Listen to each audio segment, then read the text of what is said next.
உங்களுக்குலாம் மனசாட்சியே இல்லையா முதலமைச்சர் விஜய் சார்? தூத்துக்குடியில காவல்துறையோட விசாரணைங்கிற பேர்ல ஒரு இளைஞனை அழைச்சிட்டு போய் அந்த இளைஞனை இப்போ காவல்துறை கொன்றுருக்காங்க.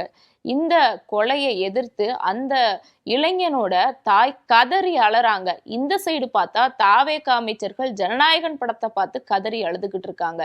மக்களோட கண்ணீரை துடைக்கிறதுக்காக தான் மாண்புமிகு அமைச்சர்களை மக்கள் செலக்ட் பண்ணியிருக்காங்க. ஆனா அவங்க அவங்களோட சுயநலத்துக்காகவும் அவங்களோட சுய தேவைக்காகவும் அவங்களோட ஒரு ரசிக மனப்பான்மையின் காரணமாகவும் இந்த சைடு மக்கள் ஒரு பக்கம் நீட்டுக்கு எதிராக போராட்டம் பண்றாங்க. காவல்துறையினரால ஒரு மரணம் ஏற்பட்டிருக்கு, மறுபடியும் ஒரு லாக்அப் டெத் நடந்திருக்கு. இதுக்கு பக்கத்துல வந்து நிக்காம இவங்களோட கண்ணீர்களை துடைக்காம ஜனநாயகன் படத்தை பார்த்துட்டு இருக்காங்க.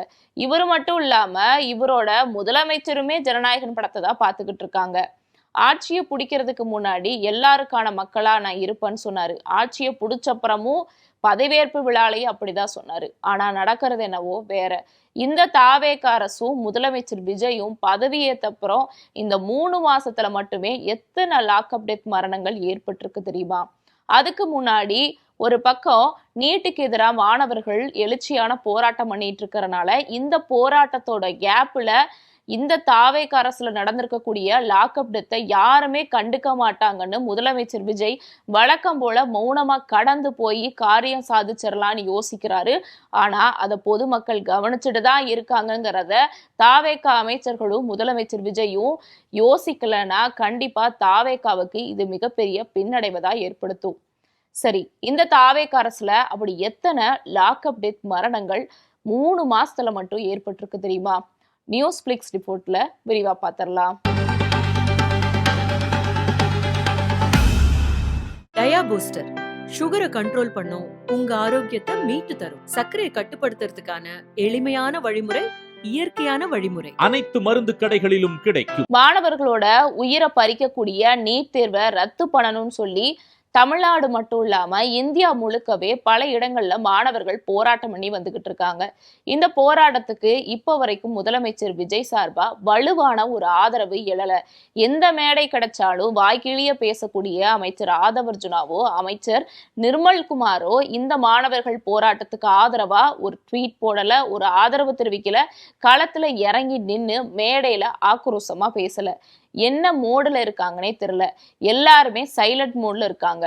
இன்னொரு பக்கம் பார்த்தா அந்த தாவேக அமைச்சர்கள், இந்த தாவேக கட்சியில் இருக்கக்கூடிய சில அமைச்சர்கள், புசியானந்த் உட்பட பலரும் ஜனநாயகன் படத்தை பார்த்துட்டு கதறி அழுதுகிட்டு இருக்காங்க. இந்த மாணவர்களோட போராட்டம் பெருசா பேசப்பட்டுட்டு வரக்கூடிய இதே சூழல்ல இந்த சைடு நடந்திருக்கக்கூடிய லாக்அப் டெத்தை யாரும் கண்டுக்க மாட்டாங்கன்னு நினைச்சு தாவேக அரசு மெத்தன போக்குல செயல்பட்டு இருக்காங்க. சரியா சொல்லணும்னா தூத்துக்குடி மாவட்டத்துல இருக்கக்கூடிய அமுதா நகர் அப்படிங்கிற பகுதியை சேர்ந்த 24 வயதான அருணாச்சலம்ங்கிற ஒரு இளைஞனை காவல்துறை விசாரணையின் பேர்ல அழைச்சிட்டு போய் ஜெயில வச்சு கொடூரமா தாக்கி கொலை பண்ணிருக்காங்க. இத இறந்து போன இளைஞனோட தாயே வெளியே வந்து பேசுறாங்க. அவங்க பேசுறது மட்டும் இல்ல, கதறி அழுகுறாங்க. இங்க என் பிள்ளை செத்து கிடக்குது, உங்களுக்கு ஜனநாயகன் படம் கேக்குதா? ஜனநாயகன் படத்தை பார்த்துட்டு விசில் அடிச்சுக்கிட்டு இருக்கீங்க. உங்க வீட்டுல ஒரு டெத் நடந்தா இப்படிதான் நீங்க சந்தோஷமா சிரிச்சு ஆட்டம் போடுவீங்களான்னு சொல்லி அவ்வளோ ஆக்ரோஷமா பேசியிருக்காங்க. அவங்களோட மொத்த ஆதங்கமும் இப்போ சோசியல் மீடியா முழுக்க வைரல் ஆகிட்டு இருக்கு.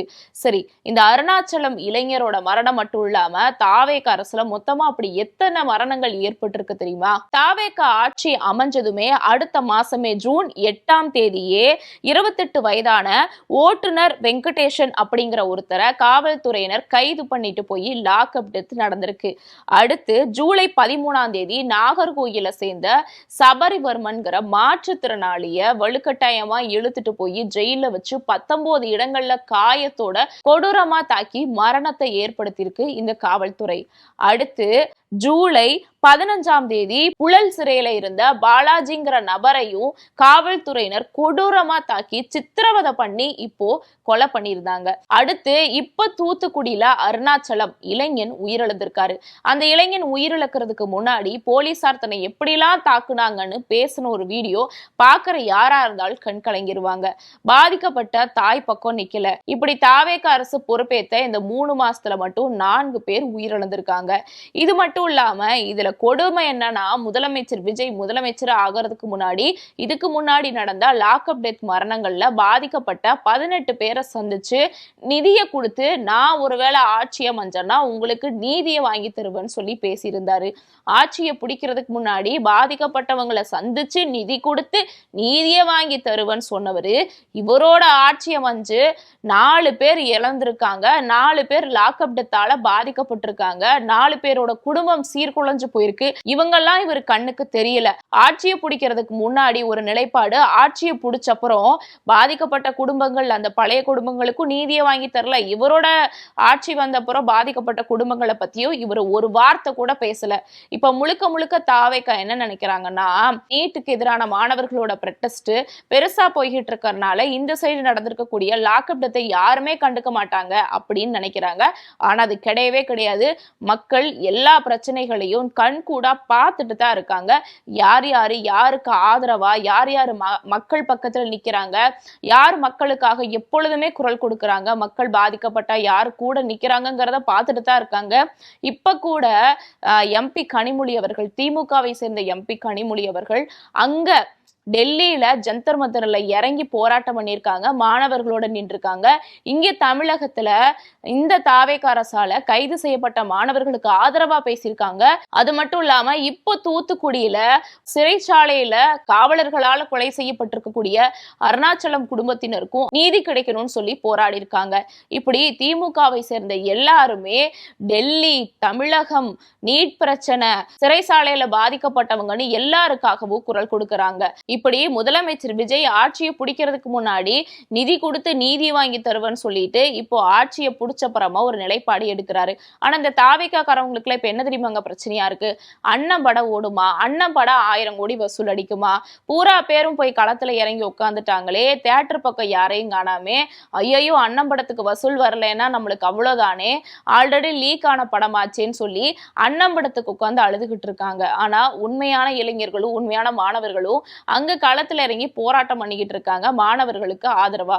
இன்னொருத்தவங்க இளைஞர் ஒருவர் உயிரிழந்திருக்கிறாரு, சிறைச்சாலையில காவலர்கள் அத்துமீறி செயல்பட்டு இருக்காங்கன்னு சொல்லி திமுக எல்லா இடத்துல இறங்கி ப்ரொட்டஸ்ட் பண்ணி தன்னோட கண்டனத்தை தெரிவிச்சிட்டு இருக்காங்க. இதுல இருந்தே நம்மளுக்கு தெரிய வருது, இந்த தாவேக்கா அரசு ஒரு ரீல் ஆட்சியா தான் இருக்கு, ரியல் ஆட்சியா இல்ல. முழுக்க முழுக்க ஆட்சியை பிடிக்கிறதுக்கு முன்னாடி ஒரு நிலைப்பாடு, ஆட்சியை பிடிச்சப்புறம் ஒரு நிலைப்பாடுன்னு சினிமா உலகத்துலதான் இந்த தாவேக்கா அரசும் அவரோட முதலமைச்சர் விஜயும் வாழ்ந்துகிட்டு இருக்காங்களோ அப்படிங்கிற கேள்வி இந்த இடத்துல வருது. இப்ப பாதிக்கப்பட்டிருக்கக்கூடிய இந்த தூத்துக்குடியை சேர்ந்த அருணாச்சலம் குடும்பத்தினருக்கு சரியான நிதியையும் நீதியையும் இந்த தாவேக்கா அரசு வாங்கி கொடுத்துருமாங்கிறத நம்ம வெயிட் பண்ணி தான் பார்க்கணும். நாளைக்கு வேற ஒரு அப்டேட்டோட சந்திக்கலாம். நான் சிலம்பு செல்வி.